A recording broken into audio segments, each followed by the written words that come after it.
Saat ini publik merindukan hadirnya ASN, aparatur sipil negara yang inovatif, kreatif, fokus pada pelanggan, lebih melayani. Tentunya ini adalah ASN mampu untuk menangkap juga persoalan-persoalan yang berkembang di masyarakat, sekaligus bisa menyelesaikan persoalan yang ada di masyarakat secara praktis. Program dan kegiatan yang biasa saja rutin dilaksanakan sudah tidak mendapat apresiasi dari publik. Saat ini apalagi dilaksanakan dengan model penyelenggaraan yang kaku dan lamban. Untuk itu tentunya ASN perlu upaya-upaya kreatif, inovatif untuk sebuah sosok ASN menyelesaikan persoalan. Sebagai seorang ASN, tentunya aturan perlu dikedepankan. Namun di dalam batasan aturan-aturan, regulasi-regulasi tersebut, sesungguhnya terdapat ruang bagi ASN untuk bertindak kreatif, bertindak inovatif, yang semuanya berujung adalah untuk mempercepat pelayanan publik, untuk menyelesaikan permasalahan yang dihadapi oleh masyarakat, dan juga untuk meningkatkan kesejahteraan masyarakat. Pada dasarnya, banyak persoalan yang timbul di masyarakat itu menjadi dasar bagi ASN untuk menemukan ide-ide inovasi-inovasi yang luar biasa, dan kemudian nanti mengembangkannya menjadi sebuah kegiatan adik-adik. Namun birokrasi Indonesia yang dengan segala batas legal formalnya terkadang menjadi sumber buntunya ruang gerak inovasi bagi para ASN. Kita lihat, kita bicara masalah birokrasi yang efektif, birokrasi yang efisien dalam pelayanan publik. Kita bisa melihat mulai dari pengurusan akte kelahiran, pengurusan identitas diri, pelayanan dasar tentang kesehatan, pelayanan pendidikan, dan lain-lainnya yang mencakup tentang pelayanan publik. Ini adalah menjadi hal yang sangat menjadi perhatian kita bersama. Surat menyurat merupakan kebutuhan dasar. Yang menjadi persoalan sekarang adalah seringkali pada saat kita membutuhkan layanan yang baik, membutuhkan layanan yang cepat, apa yang terjadi? Lamban dan berbelit-belit. Inilah persoalan kita. Padahal secara akademik, fungsi birokrasi adalah penyelesai masalah, word of solution. Namun dalam prakteknya, ini malah kita adalah bagian dari masalah itu sendiri. Hal ini kemudian yang menyebabkan malasnya masyarakat untuk berurusan dengan birokrasi, urusan dengan pemerintahan. Sehingga dengan demikian, kita perlu menghayati, kita perlu mengulas, kita perlu membedah kira-kira karakteristik apa yang akan kita capai dalam pembelajaran nilai. Nilai-nilai dasar pelayanan publik seperti apa yang harus kita pelajari sehingga apa yang kita lakukan betul-betul dapat menyelesaikan persoalan-persoalan yang dihadapi oleh masyarakat. Bismillahirrahmanirrahim. Assalamualaikum warahmatullahi wabarakatuh. Selamat pagi, salam sejahtera bagi kita sekalian.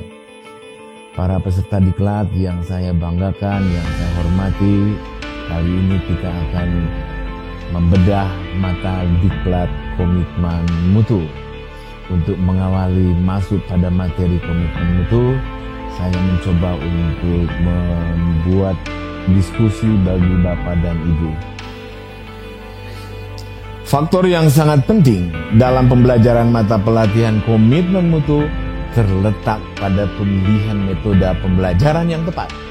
Untuk itulah kita telah menerapkan metode pembelajaran yang namanya experiential learning melalui pembiasaan diri di tempat kerja sebagai bekal melakukan habituasi adik-adik. Antara lain kita sajikan film pendek dan kita diskusikan, kita membahas kasus-kasus yang relevan dialami di tempat kerja masing-masing sesuai dengan value yang kita harapkan. Dengan nama ini adalah concrete experience. diskusi, mengkritisi, memverifikasi value yang saudara-saudara hadapi. Ini masuk kategori reflective observation. Ada lagi, membuat rencana kerja sebagai internalisasi dalam penerapan value. Ini adalah abstract conceptualization dan memberikan gambaran umum kepada para peserta dalam mengaktualisasikan value pada agenda habituasi atau lebih dikenal active experimentation. Pendekatan ini kita lakukan untuk memberi penguatan terhadap peserta pelatihan dalam melatih dan memecahkan kasus-kasus komitmen mutu yang akan saudara-saudara pecahkan. Dalam studi kasus, tentunya kasus-kasus yang dibahas adalah berdasarkan kepada pengalaman mereka, pengalaman adik-adik di tempat kerjanya masing-masing. Sehingga nantinya akan memberikan kemudahan cara berpikir peserta, cara berpikir adik-adik dalam merancang kegiatan yang akan diaktualisasikannya di tempat kerja masing-masing.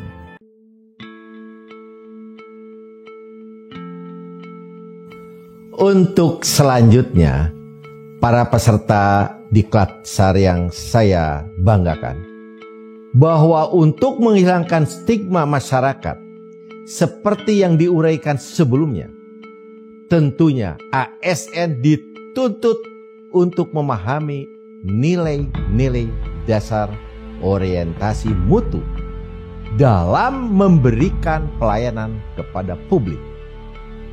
Sebelum membicarakan nilai-nilai dasar orientasi mutu, kita mencoba memberikan pemahaman berbagai dimensi yang memberikan kontribusi terhadap mutu layanan publik. Di antaranya yaitu efektivitas, kemudian efisiensi, inovasi, dan mutu layanan itu sendiri. Sedangkan yang dimaksud efektivitas organisasi berarti sejauh mana organisasi dapat mencapai tujuan yang telah ditetapkan. Efektivitas diukur dari performance dalam mencapai target, kualitas dan kuantitas yang dihasilkan. Tentunya ketepatan waktu, alokasi sumber daya, kepuasan dan terpenuhinya kebutuhan pelanggan atau yang disebut customer. Sedangkan efisiensi tentu saudara-saudara paham, yaitu adalah dengan jumlah sumber daya yang digunakan sesuai dengan yang ada mencapai tujuan organisasi. Biasanya efisiensi ditentukan oleh seberapa banyak bahan baku ataupun sumber daya yang harus disediakan. Apakah itu berupa uang yang harus dikeluarkan, apakah jumlah tenaga ataupun waktu yang diperlukan dan lain sebagainya. Artinya dengan sumber daya yang minimal akan menghasilkan sesuatu yang optimal. Tuntutan pemahaman berikutnya adalah inovasi. Inovasi dipahami sebagai creating of something new atau penciptaan sesuatu yang baru, atau dengan istilah lain novel ya. Nah, inovasi muncul karena adanya dorongan kebutuhan organisasi untuk beradaptasi, menyesuaikan dengan kebutuhan perubahan. Apalagi sekarang ini menghadapi zaman milenial, tentunya perubahan yang terjadi di sekitarnya. Inovasi adalah awal mula yang sukses dari sebuah situasi atau akhir yang harus dicapai sesuai dengan situasi dan kondisi. Dengan demikian, inovasi bisa muncul di awal ataupun dalam proses, bahkan di akhir sesuatu situasi yang ingin dicapai. Berikutnya, perlu pemahaman tentang konsep apa yang kita dengar, apa yang kita pelajari tentang mutu. Mutu merupakan salah satu standar yang menjadi dasar untuk mengukur capaian hasil suatu kerja. Mutu juga dapat dijadikan sebagai alat pembeda atau pembanding dengan produk ataupun jasa sejenis lainnya yang dihasilkan oleh suatu organisasi tertentu, tentunya dalam rangka menghadapi persaingan global. Dengan demikian, kita mendiskusikan nanti di dalam forum kita pembelajaran selanjutnya berkaitan dengan komitmen mutu merupakan suatu janji yang diucapkan dari diri sendiri. Kalau di Islam disebut dengan ibda binafsik, dan juga orang lain, serta harus tercermin dalam tindakan nyata dan perilaku kita yang mencerminkan nilai-nilai keunggulan suatu produk ataupun jasa yang diberikan kepada masyarakat ataupun publik, termasuk stakeholder, sesuai dengan kebutuhan dan keinginannya, bahkan melebihi standar yang diterapkan.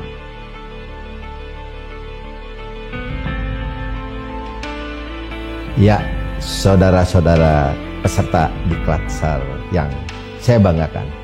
Selanjutnya mari kita coba bahas bagaimana mengimplementasikan dimensi-dimensi yang memberikan kontribusi terhadap mutu ataupun terhadap kualitas pelayanan publik yang telah saudara rancang ke dalam kegiatan-kegiatan yang akan saudara buat rancangan aktualisasi itu dan juga akan dilaksanakan serta akan menjadikan agenda habituasi.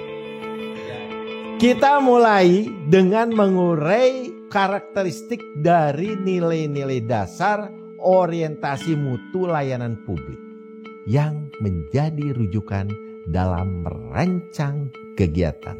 Di antaranya karakteristik pertama nih ya, pertama, komitmen bagi kepuasan masyarakat.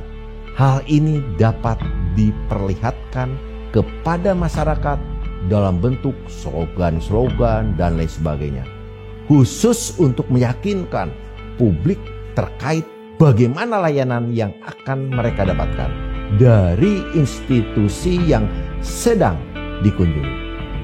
Sedangkan karakteristik yang kedua, pemberian layanan yang tepat, ya, cepat, dan dengan senyuman ramah. Hal ini dimaksudkan untuk memberikan kenyamanan serta kepuasan bagi masyarakat yang dilayani, sehingga mereka merasa senang, merasa puas atas layanan yang telah didapatkannya karena melebihi dari standar pelayanan yang ada. Karakteristik yang ketiga, yaitu pemberian layanan tanpa cacat, tanpa kesalahan, berkualitas tinggi, tidak ada pemborosan, sehingga walaupun fasilitas seadanya, masyarakat yang dilayani tetap dapat merasakan kenyamanan serta kepuasan tersebut. Karakteristik keempat perlu saudara-saudara perhatikan adalah memberi perlindungan kepada publik ya, ketika terjadi perubahan, baik berkaitan dengan pergeseran tuntutan kebutuhan customer ataupun klien, perkembangan teknologi yang selama ini berkembang cepat, maupun sebagai konsekuensi dari lahirnya suatu kebijakan baru yang terus berkembang. Nah, selanjutnya saudara-saudara, karakteristik yang kelima adalah pendekatan ilmiah dan inovatif dalam memecahkan suatu masalah ataupun problem solving serta untuk mengambil suatu keputusan atau decision maker. Karakteristik yang keenam, perbaikan secara berkelanjutan mengenai berbagai hal dengan berbagai cara, di antaranya bisa melalui berbagai pendidikan, pelatihan, pengembangan ide-ide kreatif, kolaborasi, dan benchmarking ke beberapa lokasi yang memang diperlukan, itu menjadikan contoh yang lebih baik. Demikian. Selanjutnya akan kita uraikan pembahasan berkaitan dengan komitmen mutu. Assalamualaikum warahmatullahi wabarakatuh. Selamat pagi saudara-saudara para peserta Latsar CPNS tahun 2019. Saya Desi Fernanda, Widyaswara Ahli Utama Lembaga Administrasi Negara. Kesempatan ini saya akan gunakan untuk menceritakan atau mencoba mendalami atau memberikan pengantar kepada saudara-saudara sekalian bahwa sebagai CPNS ada hal yang perlu kita pahami ketika Anda mulai bergabung dengan lembaga pemerintahan. Yang ingin saya sampaikan adalah bahwa sebagai seorang PNS nantinya, saudara harus memahami bahwa pegawai negeri sipil atau aparatur sipil negara dewasa ini sangat menjadi sorotan publik. Apa yang menjadi sorotan publik adalah kinerja dalam pelayanan kita kepada masyarakat. Nah, dalam hal ini yang menjadi sorotan adalah bagaimana kualitas pelayanan itu sendiri atau mutu pelayanan kepada masyarakat. Masyarakat memiliki harapan yang tinggi terhadap pemerintah, terhadap setiap pelayanan yang disampaikan oleh pemerintah melalui kinerja aparatur sipil negara. Saudara-saudara, berhubungan dengan hal tersebut, maka kita sebagai ASN diharapkan memiliki kemampuan dan komitmen untuk bagaimana menghasilkan pelayanan yang terbaik bagi masyarakat. Untuk bisa melakukan hal itu, tentu sudah banyak hal yang dilakukan selama ini oleh pemerintah dan oleh Korps ASN itu sendiri. Yang terpenting adalah bagaimana ketika kita di dalam melaksanakan komitmen mutu itu, kita selalu berpikir secara kritis tentang apa yang sesungguhnya diharapkan atau diinginkan oleh masyarakat. Kita berpikir kritis untuk menemukan masalah-masalah apa yang terkait dengan pelayanan yang kita berikan kepada masyarakat. Apakah pelayanan itu misalnya terkait dengan kecepatan proses,